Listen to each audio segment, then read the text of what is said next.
कालेबुङको मनी ट्रस्टले आय स्रोत स्थिरताको निम्ति स्वरोजगारको योजनाहरू तय गरेको छ। यस संस्थाले स्वास्थ्य सम्बन्धी काम गरिरहेको भए तापनि स्थानीय बेरोजगार युवाहरूका निम्ति रोजगारको स्थायी समाधान गर्न स्वरोजगारको माध्यमहरू पनि खोजिरहेको छ।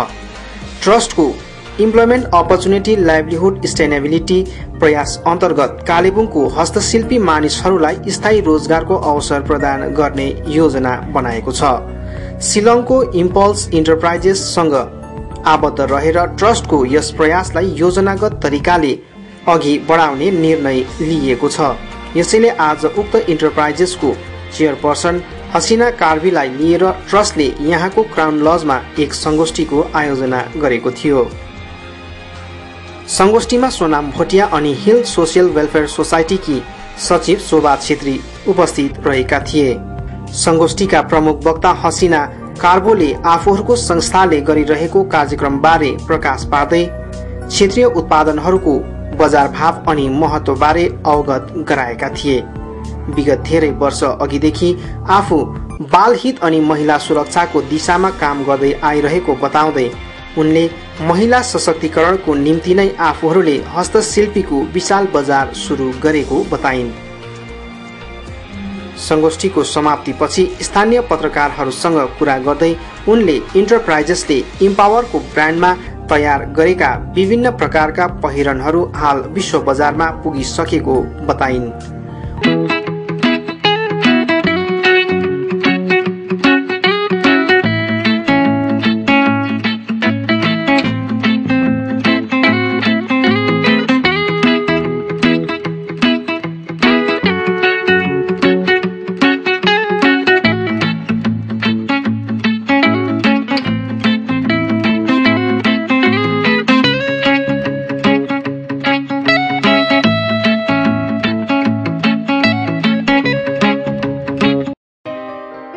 कई बार आप जो सपना देखते हैं वो सिर्फ आपका अकेला नहीं होता, उसे बुनती है हजारों आंखें एक साथ। दूसरों की उम्मीद, उनकी मुस्कान बन जाती है आपके जीने का बहाना। और अपनी पहचान से भी ज्यादा जरूरी हो जाता है उन्हें नई पहचान दिलाना। इम्पल्स सोशल एंटरप्राइजेस, आइए करें सबको एम्पावर ताकि हर कोई फख्र से उठाए अपना सर। उत्तर पूर्वीय राज्यहरूका महिलाहरूलाई स्थायी आय स्रोत प्रदान गर्नका निमित्त साथै उद्धार गरिएका महिलाहरूलाई रोजगारको अवसर प्रदान गर्न आफूहरूले यस प्रकारको योजना तयार गरेको उनको भनाइ छ। यता कालेबुङका महिलाहरूले हस्तशिल्पीलाई आय स्रोतको माध्यम बनाइरहेको भए तापनि बजार व्यवस्थापनको अभावले भने जसो मुनाफा कमाउन सकिरहेको छैन। मनी ट्रस्टको सहयोगमा स्थानीय क्षेत्रहरूको भ्रमण गरिसकेका उनले अब उसो कालेबुङमा पनि इम्पावर ब्रान्डको पहिरनहरू तयार गरिने बताइन्।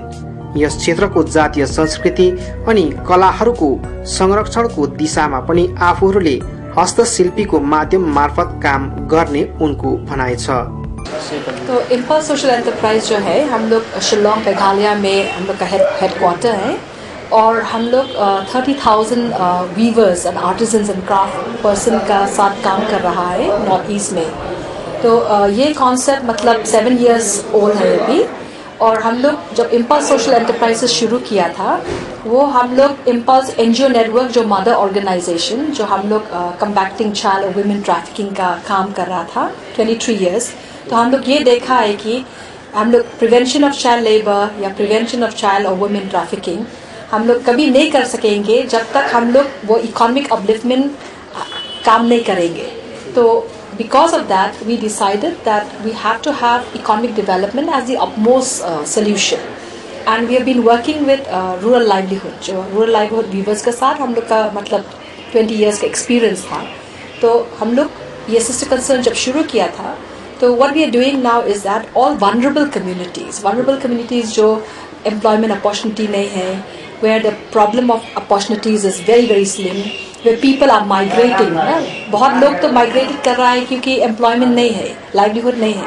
तो in those communities हम लोग traditional skill जो है हम लोग वो preserve कर रहा है और हम लोग का मार्केटिंग, डिज़ाइन और ट्रेनिंग इनपुट दे रहा है, और हम लोग का सस्टेनेबल मार्केट दे रहा है। सस्टेनेबल मार्केट मतलब वो आर्टिजन जो है वो मार्केट में नहीं जाने से भी मार्केट उसका डोर स्टेप में आ रहा है, तो हम लोग का इम्पल्स सोशल एंटरप्राइज से मतलब जो रहा है। So that is the main idea of why Impulse Social Enterprise is existing. And I've worked with issue of child labor and child trafficking for so many years. But I've seen personally, and as an organization, under the Impulse model, where we have been awarded worldwide to work, that we have to bring organization together. We have to ensure that economic development is lifted. Then people will have choices. Women don't have to go out. So I'm very happy that I'm here in Kalimpong on the invitation of Money Trust, and we are also going to collaborate and work here to bring the whole concept of how we can revive the traditional craft and textile of Kalimpong. I think Kalimpong is very rich with craft and textile, but nowadays we don't see them anymore. So how can we revive that as an economic development opportunity so that people don't have to migrate, and you uplift the whole economy of the people, especially women. And if women are empowered and have livelihood, then the children don't have to work, you know, the children don't have to become child labor, they don't have to migrate. So that is the concept that we are here. अब 2-3 दिन से कालीगंज में सुना है कि आपने कालीगंज का 2-3 गांव को विजिट भी किया। अब ऑलरेडी इधर हैंडलूम भी चल रहा है, लेकिन उतना मार्केट पे नहीं मिला है उसको, तो यहाँ का हैंडलूम को लेकर भी क्या ये अब बड़ी मार्केट मिल सकता है कि नहीं इधर का प्रोडक्ट का? तो जो हम लोग अभी हम लोग 3 दिन से यहाँ था, मनी ट्रस्ट के साथ हम लोग पकरबुम विजिट किया था और दूसरा मतलब गांव में। तो हम लोग जो वीविंग यहाँ में देखा है वो बहुत मतलब स्किल आर्टिजन बहुत है और बहुत ट्रेडिशनल डिज़ाइन भी है, लेकिन उसका जो मार्केटिंग चैनलाइजेशन वो अभी तक प्रॉपर नहीं हुआ है। इसलिए सब लोग मतलब मार्केटिंग नहीं मिलने से वो मतलब शुरू नहीं करता है, and they have stop weaving also. So the potentiality is very big, and weavers are there, and there are many people who would be interested. बहुत interest है, लेकिन वो नहीं पता कहाँ में market करेंगे। And अभी जो traditional pattern जो है वो कम हो रहा है कालिम्पोंग में। तो मतलब सब लोग जो अभी weaving कर रहा है वो ना modern design में weaving कर रहा है और woolen का design कर रहा है। तो what we would like to do through the Empower brand with Money Trust is to bring those traditional weave, bring all the artisans, starting with mapping, and mapping जो हम लोग कर रहा है कि कितना लोग अभी वीविंग कर रहा है वो जानकारी बहुत ज़रूरी है। और दूसरा बात मतलब उसका सोशो इकोनॉमिक प्रोफाइल क्या है, मतलब उसका इनकम कितना है, कितना मिल रहा है। तो वो मैपिंग के बाद हम लोग का जो ट्रेनिंग शुरू होंगे मनी ट्रस्ट के साथ, हम लोग इम्पल्स सोशल एंटरप्राइज से हम लोग टेक्निकल असिस्टेंट देंगे। जैसा हम लोग 8 स्टेट्स में कर रहा है वो सेम फार्मूला हम लोग यहाँ में अप्लाई करेंगे। तो वो ट्रेनिंग के बाद मतलब हम लोग डिवीजन करेंगे, हाई स्किल आर्टिजन्स जो है, सेमी स्किल, अंडर स्किल, तो उस तरह की किस्म से। और डिज़ाइन जो है हम लोग जो अभी यहाँ में शुरू करेंगे वो हम लोग ट्राइब की स्पेसिफिक, क्योंकि एम्पावर हम लोग ट्राइब का स्पेसिफिक का डिज़ाइन कर रहा है। तो Nepali design introduction of you know what they used to make all the topis back into product, it is Lepcha community, the Lepcha pattern, Bhutia pattern. तो we believe in identity of pattern. So we don't want ना Nepali army मतलब Lepcha design weave नहीं करना चाहिए और Lepcha Nepali pattern weave नहीं करना चाहिए। तो वो डिवीजन का मतलब तरफ से एम्पावर काम करेंगे, लेकिन पोटेंशियलिटी बहुत है। Thank you. ट्रस्टका संयोजक सुभाष सिंहले पनि आफूहरूको योजनाबारे जानकारी गराउँदै कालेबुङलाई ग्रामीण कला केन्द्रको रूपमा स्थापित गर्न आफूहरू लागि परेको बताए। यहाँको हस्तकलालाई विश्व बजारमा पुर्याउने आफूहरूको उद्देश्य रहेकोले उनले शिलङको उक्त संस्थासँग आबद्ध रहेर चाँडै नै यो प्रयास पनि सुरु गर्ने भएको बताएका छन्। विश्व स्वास्थ्य दिवसको उपलक्ष्यमा म यहाँ सबैलाई बधाई दिन चाहन्छु र विशेष गरिकन आज विश्व स्वास्थ्य दिवस हुँदाहुँदै पनि आज मनी ट्रस्टले स्वास्थ्य सम्बन्धित कार्यक्रम नगरे पनि त्योसँग जोडिएको तपाईँको आर्थिक, किनभने आजकल हामी सबैलाई याद छ आर्थिक स्थितिले हामीलाई धेरै हदसम्म हाम्रो जीवनलाई प्रभाव पारेको छ र मनी ट्रस्टको जुन चाहिँ एउटा पहल इम्प्लोइमेन्ट अपर्च्युनिटी फर लाइभलीहुड सस्टेनेबिलिटीको अन्तर्गतमा हामीले कालिम्पोङमा जुन चाहिँ पुरानो आर्ट्स एन्ड क्राफ्ट अनि ह्यान्डलुमको जुन चाहिँ एउटा गरिमा थियो त्यो विगत कालहरूमा हराएर गएको हामीले पाएको माने देख्छौँ र त्यो गरिमालाई चाहिँ हामीले फर्काइल्याउने हेतुले चाहिँ एउटा हामीले मनी ट्रस्टले एउटा पहल सुरु गरेको छ। कालिम्पोङलाई चाहिँ एउटा हामीले rural arts and craft hub बनाउने एउटा हामीले पहल सुरु गरेको छौँ। त्यसै अन्तर्गत हामीले विभिन्न यहाँका जो हस्तशिल्पीहरू छ उहाँहरूसँग हामीले धेरै गत 2-3 महिनादेखि हामीले भेटेर उहाँहरूको कतिवटा प्रब्लम्सहरू छ उहाँहरूको विचारहरूलाई हामीले सेयर गरेर एउटा हामीले रिपोर्ट पनि तयार गरेको छौँ र त्यसै अनुरूप अब हामीले आउँदो दिनमा चाहिँ यो जुन चाहिँ आर्ट्स एन्ड क्राफ्ट सँगसँगै ह्यान्डलुमलाई हामीले प्रमोट गर्नुको लागि चाहिँ एउटा हामीले एउटा ठोस पहल उठाउने निर्णय लिएर र हामीले एउटा यो एउटा जुन चाहिँ कालिम्पोङलाई चाहिँ एउटा रुरल क्राफ्ट हब बनाउने एउटा सुरु गरिसकेको छौँ है। र विशेष गरिकन चाहिँ के छ भनेदेखि लिएर अब ट्रेनिङ मात्रै दिएर हुँदैन, किनभनेदेखि लिएर अब कुनै कुरोको ट्रेनिङ लिएर हामीले त्यो ट्रेनिङ लिइसकेर त्यसको अब अनुरूप हामीले कार्यहरू पनि गर्दै जानु पर्यो।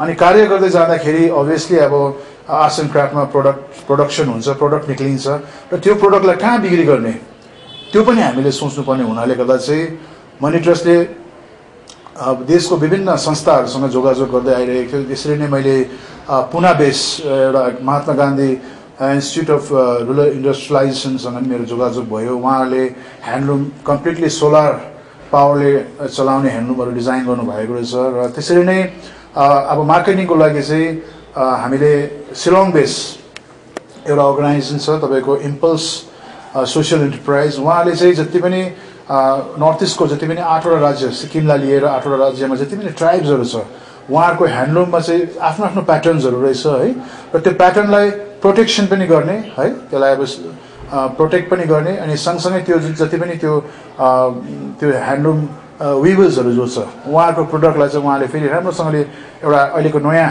ट्रेन्डको हिसाबले डिजाइनहरू गरेर उहाँले बाहिर जस्तो युएस भयो, युरोपहरू भयो है, अनि सँगसँगै ठुल्ठुलो जुन चाहिँ कम्पनीजहरू छ मल्टिनेसनल कम्पनीजहरूमा पनि उहाँको प्रोडक्टसँग म्याच गर्ने कतिवटा कुराहरू है त्योहरू डिजाइन गरेर चाहिँ उहाँले बाहिर पठाउने गर्दो रहेछ। र अहिले इम्पल्स सोसियल मार्केटिङ एन्टरप्राइजसँग खालि नर्थ इस्ट मात्रै नरहेर म्यानमारमा पनि उहाँले प्रोजेक्ट गरिरहनु भएको रहेछ, बङ्गलादेशमा गरिरहनु भएको छ, नेपालमा पनि गरिरहनु भएको रहेछ।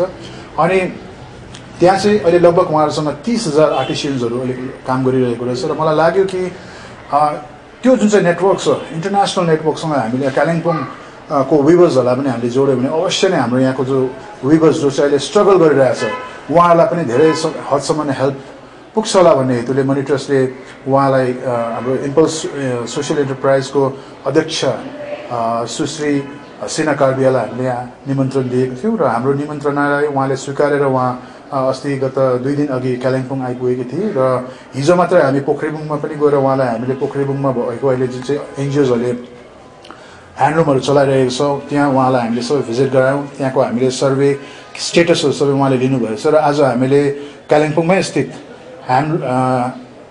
लुमलेस कोअपरेटिभ सोसाइटीको जुन चाहिँ अहिले वर्कसप छ जो एकदमै अहिले जीर्ण अवस्थामा छ र त्यहाँ पनि हामीले गएर त्यहाँका जति पनि दिदी बहिनीहरू हुनुहुन्छ आर्टिसियन्सहरू उहाँसँग पनि उहाँलाई हामीले राखेर आज एक्सचेन्जहरू गरायौँ है र आउँदो दिन चाहिँ अब हामीले उहाँहरू सबैलाई लिङ्केजेस गरेर चाहिँ यो जुन चाहिँ सोसियल इम्पल्स सोसियल इन्टरप्राइजको जुन चाहिँ एउटा नेटवर्क छ इन्टरनेसनल नेटवर्क त्यहाँ हामी उहाँलाई हाल्ने एउटा हामीले प्रयास गरेको र आज त्यही अनुरूप हामीले एउटा सानो कार्यक्रम किनभने एउटा जस्ट भेटेर बातचितले मात्रै हुँदैन र इम्पल्स के हो इम्पल्स सोसियल नेटवर्कको के छ उहाँको भिजनहरू के छ उहाँले कसरी काम गर्नेछ र उहाँले एउटा प्रेजेन्टेसन पनि राखिदिनुहोस् भनेर हामीले आज यो क्राउन रोज परिसरमा एउटा कार्यक्रम हामीले अर्गनाइज गरेको छौँ ताकि यहाँनिर जति पनि कालिम्पोङमा भएको विभर्सहरू भयो सोसियल अर्गनाइजेसन्सहरू हामीले बोलाएर चाहिँ उहाँको बारेमा कतिवटा जानकारी लिने हामीले एउटा चेष्टा गरेको आज र विशेष गरिकन चाहिँ जुन चाहिँ यो इम्पल्स सोसियल एन्टरप्राइज जुन चाहिँ एउटा पहल छ त्यसमा चाहिँ के गर्दैछन् उहाँले नर्थ इस्टमा चाहिँ धेरै ट्राइब्सहरू छ र ट्राइब्सहरूको आफ्नो आफ्नो प्याटर्न हुँदो रहेछ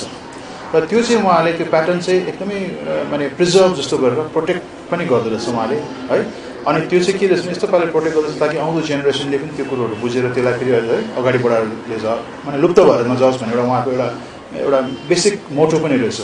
र यहाँनिर चाहिँ के छ भनेदेखि र यहाँ पनि हाम्रो 3 जातको जस्तो भुटियाहरूको आफ्नो त्यो छ है भुटिया टिबेटनहरूको आफ्नो एउटा छ सँगसँगै लेप्चाको आफ्नो छ है प्याटर्नहरू र नेपालीको पनि प्याटर्न छ। तर यहाँ चाहिँ अब हाम्रो के छ भने दार्जिलिङ विशेष गरी दार्जिलिङहरूमा चाहिँ यो नेपालीको प्याटर्न चाहिँ हामीले यहाँ सायद मैले देखिनँ कहीँ पनि म यसरी घुम्नु जाँदाखेरि। र इम्पल्स सोसियल नेटवर्क चाहिँ अलरेडी नेपालमा पनि उहाँहरूको काम चलिरहेको हुनाले गर्दा चाहिँ मैले उहाँलाई रिक्वेस्ट गरेको छु कि नेपाली प्याटर्न चाहिँ यहाँ हाम्रो आर्टिजन्सहरूलाई चाहिँ फेरि इन्ट्रोड्युस गर्ने, ताकि त्यो नेपाली प्याटर्न पनि अब रिभाइभ यहाँ गर्ने है। किनभने यहाँ टोपी बनिन्छ, हामीलाई जस्तो कतिवटा कार्यक्रममा हाम्रो नेपाली जस्तो चौबन्दी चोलोहरू भयो होइन, यो कतिवटा सबै हामीले नेपालबाट ल्याएर गर्नुपर्छ। र यहाँनिर जब हाम्रोमा यो लुम चलाउने दिदीबहिनीहरू छ भनेदेखि त्यो प्याटर्न सिकाउनु मात्रै छ हामीलाई उहाँलाई, सिकाएर जुन चाहिँ नेपाली प्याटर्न पनि हामीले यहाँ ल्याएर त्यसलाई फेरि हामीले एउटा कन्टिन्यू जसरी अब इम्पल्सले ट्राइब्सहरूको जुन चाहिँ प्याटर्नहरूलाई प्रोटेक्ट गर्ने जुन चाहिँ एउटा उहाँले एउटा मुहिम चलाएको रहेछ, त्यस्तै यहाँ पनि अब हामीले त्यो नेपाली प्याटर्नलाई पनि एकदमै राम्रोसँगले एउटा प्रोटेक्ट गरेर अगाडि लाने हामीले चाहिँ सोचेको छौँ।